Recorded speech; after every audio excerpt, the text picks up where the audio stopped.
ఈ టైంలో ఈ వీడియో పోస్ట్ చేయడానికి కారణం ఏంటంటే అత్యవసరం అని చెప్పేసి పోస్ట్ చేశారండి. ఎందుకంటే జగన్మోహన్ రెడ్డి గారు ఒక ట్వీట్ అయితే చేశారు. ఆ ట్వీట్ చాలా సంచలనమైన ట్వీట్ చేశారు అని నా అభిప్రాయం. ఎందుకంటే పులివెందుల అలాగే ఒంటిమిట్టలో జరిగే రెండు ఉప ఎన్నికలు ఏదైతే జడ్పీటీసీ స్థానాలుగా జరుగుతున్న ఉప ఎన్నికలు ఈ ట్వీట్ అయితే కనుక ప్రభావం చూపనుంది. ఖచ్చితంగా ఎన్నికల ఫలితాలనే తారుమారు చేయొచ్చు జగన్మోహన్ రెడ్డి గారు చేసిన ఈ ట్వీట్. అందుగురించి అని చెప్పేసి అదేంటో నేను మీకు చదివి వినిపించాలని ఈ టైంలో ఈ వీడియో అయితే చేయడం జరిగింది. ఫస్ట్ ఏదైనా లైక్ చేయండి, ఎందుకంటే అందరికీ తెలియాలా కాబట్టి అందరికీ తెలియాల్సిన ఇన్ఫర్మేషన్ కాబట్టి మీ బాధ్యతగా లైక్ చేయండి. అంతేకాదు నాకు కూడా మోటివేషన్ ఉంటుంది, ఎక్కువ మందికి ఇన్ఫర్మేషన్ షేర్ అవుతుంది మీరు లైక్ చేయడం ద్వారా. కుదిరితే షేర్ చేయండి, అలాగే మీ అమూల్యమైన అభిప్రాయాన్ని కామెంట్ రూపంలో తెలియజేయండి. అంతేకాదు కొత్తగా మన ఛానల్ చూస్తే పక్కాగా సబ్స్క్రైబ్ చేయండి. ట్వీట్ అంటే చదువుతాను, ఎండ్ వరకు చూడండి. నారా చంద్రబాబు నాయుడు గారు అనే వ్యక్తి ఒక అప్రజాస్వామిక అరాచకవాదని, రౌడీ రాజకీయాలు తప్ప ప్రజలకు అభిమానాన్ని ప్రజల మనసును గెలుచుకుని రాజకీయాలు చేయరని, కుట్రలు చేసి దాడులు దౌర్జన్యాలు చేసి అబద్ధాలు చెప్పి మోసాలు చేసి వెన్నుపోట్లు పొడిచి కుర్చీని లాక్కోవాలని చూస్తారని అనడానికి మరోమారు మన కళ్ళెదుట రుజువులు కనిపిస్తున్నాయి.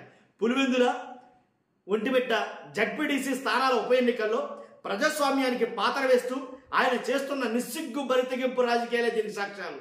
ముఖ్యమంత్రిగా తనకున్న అధికారాన్ని దుర్వినియోగం చేస్తూ స్వేచ్ఛయుత వాతావరణంలో ఎన్నికలు జరగనీయకుండా కుట్రపూరితంగా మడుగులెత్తే కొంతమంది అధికారుల టీడీపీ అరాచక గ్యాంగులు, ఈ గ్యాంగులకు కొమ్ము కాసే మరికొంతమంది పోలీసులు, వీరంతా ఒక ముఠాగా ఏర్పడి అక్కడ ఎన్నికలు హైజాక్ చేయడానికి దుర్మార్గాలు దారుణాలకు పాల్పడుతున్నారు.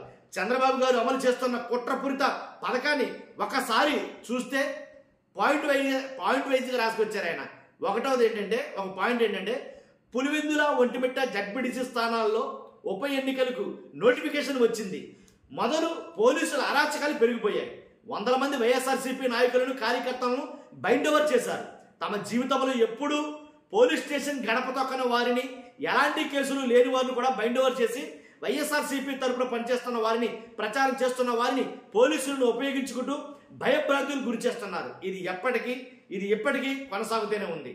రెండో పాయింట్ ఏంటంటే ఎన్నికల్లో భయాన్ని నింపడానికి ఆగస్టు 5న పులివెందుల్లో ఓ వివాహానికి హాజరైన వైఎస్ఆర్సీపీ నాయకులపై టీడీపీ గ్యాంగులు దాడులు చేశాయి. ఈ ఘటనలో అమరేష్ రెడ్డి, సైదాపురం సురేష్ రెడ్డి తీవ్రంగా గాయపడ్డారు. అడ్డుకోబోయిన పెళ్లివారిని శ్రీకాంత్, నాగేష్, తన్మోహన్ రెడ్డి తదితరుల పైన దాడికి దిగారు. ఈ ఎన్నికల్లో వైఎస్ఆర్సీపీ తరఫున పనిచేస్తే ఇలానే దాడులు చేస్తామంటూ హెచ్చరికగా దీనికి పాల్పడ్డారు. అంతేకాదు మూడో పాయింట్ ఒకసారి చూస్తే ఆగస్టు 6న ఎన్నికల ప్రచారంలో పాల్గొంటున్న బీసీ యాదవ్ సామాజిక వర్గానికి చెందిన వైఎస్ఆర్సీపీ ఎమ్మెల్సీ రమేష్ యాదవ్ వైఎస్ఆర్సీపీ నాయకుడు వేల్పుల రామలింగారెడ్డిలను హత్య చేయడమే లక్ష్యంగా నల్లగొండ వారిపాలెం వద్ద వారు ప్రయాణిస్తున్న కారుపై టీడీపీ గ్యాంగులు కర్రలు, రాళ్లతో దాడి చేసి వీరిని తీవ్రంగా గాయపరిచారు. కారుని బద్దలు కొట్టారు. పెట్రోల్ పోసి ఆ కారుకు నిప్పంటించే ప్రయత్నం కూడా చేశారు. రమేష్ యాదవ్కు గాయాలు కాగా తీవ్ర గాయాలతో రక్తం ఓడుతున్న వేల్పుల రామలింగారెడ్డిని ఆసుపత్రిలో చేర్పించారు. లా అండ్ ఆర్డర్ కాపాడాల్సిన పోలీసులు పూర్తిగా ప్రేక్షక పాత్ర వహించారు.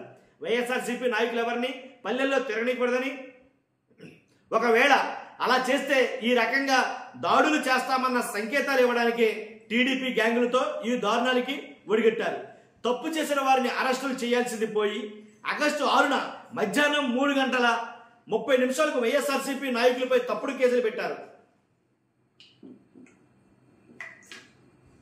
ఎమ్మెల్సీ రమేష్ యాదవ్, వేల్పుల రామలింగారెడ్డి పై దాడి చేసిన వారిలో ఒక్కరిని కూడా పోలీసులు అరెస్టు చేయకపోగా జరగని ఘటనను జరిగినట్లుగా ఒక తప్పుడు ఫిర్యాదును సృష్టించి దాని ఆధారంగా బాధితుడైన వేల్పుల రాము సహా మరొక 50 మందిని నిందితులుగా పేర్కొంటూ ఎస్సీ ఎస్టీ మరియు హత్యాయత్నం కేసు పెట్టారు. ఈ తప్పుడు కేసును వాడుకుని ఇప్పటికే పలు అరెస్టులు చేశారు. పోలింగ్ రోజున మరింత మంది వైఎస్ఆర్సీపీ నాయకులు కార్యకర్తలు నిర్బంధించే కుట్రను అమలు చేస్తున్నారు.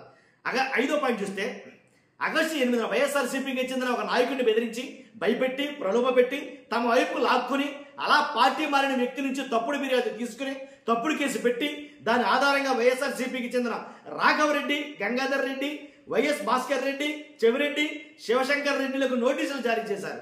ఆరో పాయింట్ చూస్తే ఆగస్టు 8న అధికార పార్టీతో చేతులు కలిపిన అధికారులు వైఎస్ఆర్సీపీ ఓట్లను తగ్గించేందుకు పల్లెల పోలింగ్ బూతులను ఆ గ్రామాల్లో కాకుండా పక్క గ్రామాలకు మార్చారు. ఓటు వేయాలంటే 2 గ్రామాల ప్రజలు 2 కిలోమీటర్లు, మరో 2 గ్రామాల ప్రజలు 4 కిలోమీటర్ల దూరాలు వెళ్లాల్సి వచ్చింది. పులివెందుల జడ్పీటీసీలో 10,601 ఓట్లుంటే అందులో దాదాపు 4,000 మంది ఓటర్లు పక్కా వైఎస్ఆర్సీపీకి చెందిన గ్రామాలకు చెందిన వారిని ఈ రకంగా ఇబ్బంది పెట్టి వీళ్ళు ఓటేయడానికి వెళ్లే క్రమంలో వారిని వెళ్ళనివ్వకుండా బెదిరించడం, భయపెట్టడం, భౌతిక దాడులు దిగడం, ఓటు వేయనీయకుండా అడ్డుకొని తద్వారా ఓటింగ్ను తగ్గించడం, బూత్లను ఆక్రమించుకుని రిగ్గింగ్కు పాల్పడడం. చంద్రబాబు గారు ఈ మాదిరి కుట్ర చేస్తున్నారు. పోలింగ్ బూతులను అడ్డగోలుగా ఎలా మార్చారన్న టేబుల్ను అటాచ్మెంట్లో ఉంది. తర్వాత ఆగస్టు 8 రాత్రి నల్లగొండవారిపల్లి వద్ద టీడీపీ గ్యాంగ్లో దాడిలో గాయపడ్డ వేల్పుల రామలింగారెడ్డిపైనే తప్పుడు SC/ST కేసు పెట్టిన ఘటనలో 12 మందిని అరెస్ట్ చేశారు. ఇందులో కొంతమంది ఆ ఘటన జరిగినట్టుగా పోలీసులు చెప్తున్న సమయంలో వాళ్ళు బైండ్ ఓవర్ ప్రక్రియలో భాగంగా అదే పోలీస్ స్టేషన్లో పోలీస్ సమక్షంలో ఉన్నారు. కాబట్టి పోలీసుల సమక్షంలో ఉన్నారు. అయినా వారి మీద కూడా SC/ST అట్రాసిటీ కేసులు పెట్టారంటే సాక్ష్యాలు రుజువులు చూపించడంతో తప్పని పరిస్థితుల్లో వీరిని పోలీసులు వదిలిపెట్టాల్సి వచ్చింది. మిగిలిన 8 మందిని తప్పుడు కేసులో రిమాండ్కు తరలించారు. ఈ తప్పుడు కేసులోనే టీడీపీ వాళ్ళు ఎవరు కోరితే వారిని నిర్బంధించే పనిలో పోలీసులు ఉన్నారు. విచిత్రం ఏంటంటే టీడీపీ కండవా కప్పుకోగానే ఒకరిని కేసులో నిందితుల జాబితా నుంచి తప్పించారు. ఇక ఎన్నికల పోలింగ్ రోజున ఓటింగ్ తగ్గించేందుకు తాము చేసే దాడులు, దౌర్జన్యాలు, బూత్ అక్రమణలు, రిగ్గింగ్లు కనిపించకుండా ఉండేందుకు, అక్కడ వాస్తవాలు ఏమీ బయటకు తెలియకుండా ఉండేందుకు మీడియాను కట్టడి చేస్తున్నారు. వారిపై దాడులు సిద్ధమవుతున్నారు. లైవ్ వాహనాలను, వాటికి సంబంధించిన కిట్లను ధ్వంసం చేయడానికి టీడీపీ గ్యాంగులు ఎప్పటికే తిరుగుతున్నాయి. అసలు ఇవి ప్రజాస్వామ్య ఎన్నికలు అని చెప్పుకునేందుకే సిగ్గుపడాలి. అయినా దేవుడి మీదే నమ్మకం ఉంది, ప్రజల మీద నమ్మకం ఉంది, అంతిమంగా ధర్మమే గెలుస్తుంది అని ఒక సంచలనమైన ట్వీట్ అయితే కనుక జగన్మోహన్ రెడ్డి గారు చేశారు. దీని మీద మీ అభిప్రాయం తెలియజేయండి. ఫస్ట్ అయితే లైక్ చేయండి, కామెంట్ చేయండి. అంతేకాదు ఇదే విషయాన్ని అంటే చాలా మట్టుకి ఈ ట్వీట్ నేను ఎందుకన్నానంటే ఫస్ట్లో ఆ మాట, ఈ ట్వీట్ సంచలనం అని ఎందుకన్నానంటే ఎలాంటి టైంలో ఎన్నికలు దగ్గరలో ఉన్న నేపథ్యంలో ఇలాంటి టైంలో ఈ ట్వీట్ చేయడం ద్వారా అంటే చంద్రబాబు నాయుడు గారు చేస్తున్నటువంటి ఏదైతే అన్యాయాలు అన్నారో, అక్రమాలు అని అన్నారో జగన్మోహన్ రెడ్డి గారు, అవి చెప్పడం ద్వారా పులివెందుల్లోని చాలా మంది ప్రజలు కొంచెం ఆలోచనలో పడే పరిస్థితి అయితే ఉంది. కాబట్టి ఇలాంటివి చాలా మందిని మార్చొచ్చు నా అభిప్రాయం అయితే కనుక. అందుగురించి నేను మరీ చెప్తున్నా, ఈ ట్వీట్ సంచలనం అవుతుందేమో.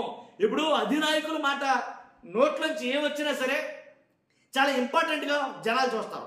కానీ పులివెందుల, ఒంటిమిట్ట ఈ 2 చోట్ల జరుగుతున్నటువంటి ఎన్నికలు చాలా ప్రెస్టీజియస్ ఎన్నికలుగా తీసుకున్నారు. చంద్రబాబు నాయుడు గారు కావచ్చు, జగన్మోహన్ రెడ్డి గారు కావచ్చు.